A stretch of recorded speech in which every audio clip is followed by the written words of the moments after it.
श्रीमद् भगवत गीता श्लोक 21 और 22 संपूर्ण सारांश। अर्जुन उवाच हृषिकेशं तदा वाक्य मिदमाह महीपते सेनयोर्भयोर्मध्ये रथं स्थापय मे अच्युत जावदेतान्निरीक्षेऽहं जोधुकामान् वस्थितान् कर्मया सह योद्धव्यम् अस्मिन् रण समुद्यमे। अर्जुन कहिले, हे अच्युत, युद्ध क्षेत्र रे दंडायमान युद्धाभिलाषी मानक मध्यरु एही युद्ध रूपक उद्योगरे केउ मानक सहित मते युद्ध करिबाकू हेबो जे पर्यंत ताहा मु देखि न सारिछि से पर्यंत आपण दुई सेनांक मध्य भागरे मोर रथ रखन्तु। व्याख्या। अच्युत सेनयोरु भयर मध्ये रथं स्थापय।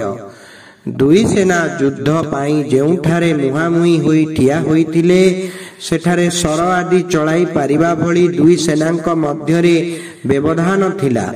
दुई सेनांकर मध्य भाग दुई दिगरु मध्य भाग थिला। सैन्य माने जेते ओसार व्यापी ठिया होइतिले सेही ओसारर मध्य भाग एवं उभय सेनांकर मध्य भाग अर्थात सही ठारू कौरव सेना जेतिकी दूररे ठिया होइतिले सेतिकी दूररे पांडव सेना मध्य ठिया होइतिले। सेही मध्य भागरे रथ ठिया करिबा पाई अर्जुन भगवान को कहउछंती, जहा फलरे दुई सेनांकु सहजरे देखि हबो। सेनयोरु भयर मध्ये पद गीतारे 3 थर व्यवहित होईछि। एठारे एही अध्यायर 24 श्लोक रे एवं द्वितीय अध्यायर 10 श्लोक रे 3 थर व्यवहित हेबार तात्पर्य हेला, प्रथम थर व्यवहार रे अर्जुन सुरवीर तार सहित निज रथ को दुई सेनांक मध्य भाग रे ठिया करिबाकू भगवान को आज्ञा देउछंती। द्वितीय थर व्यवहार रे भगवान उभय सेनांक मध्य भाग रे रथ ठिया करी कुरुवंशी मानंकु देखिबा पाई कहउछंती एवं शेष थर व्यवहार रे भगवान उभय सेनांक मध्य भाग रे विषाद मग्न अर्जुनंकु गीतार उपदेश देउछंती। एही परि भावरे प्रथमे अर्जुनंक ठारे सुरवीरता थिला, मझिरे कुटुंब मानंकु देखि मोह जोगु तांकर युद्धरु उपरित हेला एवं शेषरे तांकु भगवानंक ठारू गीतार महान उपदेश प्राप्त हेबारु तांकर मोह दूर होई गला।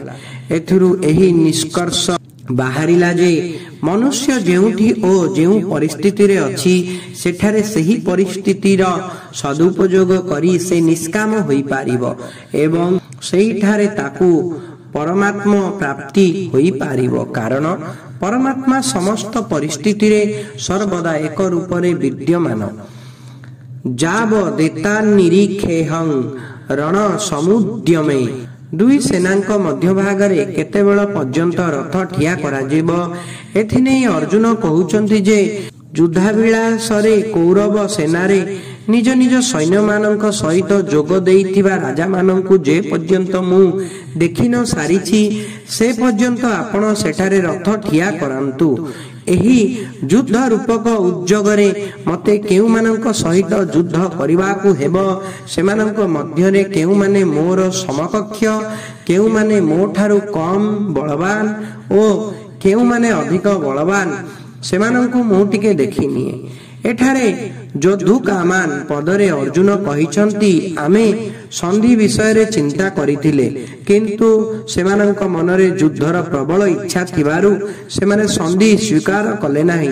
एणु मु टिके देखिबी जे सेमाने केते बल नै युद्ध करिबाकू इच्छा करिछंती।